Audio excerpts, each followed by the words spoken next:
Tandaan nyo ito, mga minamahal kong kapatid.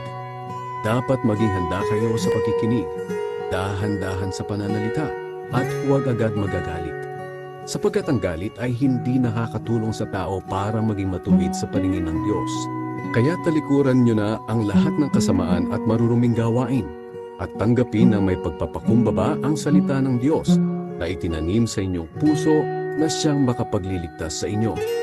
Huwag lang kayong maging tagapakinig ng salita ng Diyos, kundi sundin nyo ang sinasabi nito. Dahil kung hindi, dinadaya nyo lang ang sarili ninyo. Dahil kung nakikinig lang ang isang tao sa salita ng Diyos, pero hindi naman niya tinutupad ang sinasabi nito, katulad siya ng isang taong tumitingin sa salamin, na pagkatapos makita ang sarili, ay umaalis at agad kinakalimutan ang ayos niya.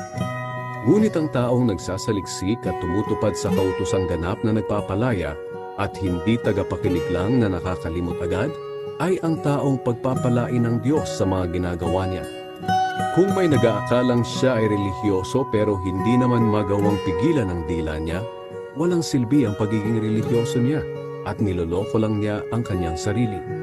Ang pagkarelihiyosong itinuturing na dalisay at walang kapintasan ng Diyos Ama ay ito: ang pagtulong sa mga ulila at mga biyuda sa kahirapan nila, at ang pagtalikod sa lahat ng kasamaan sa mundong ito.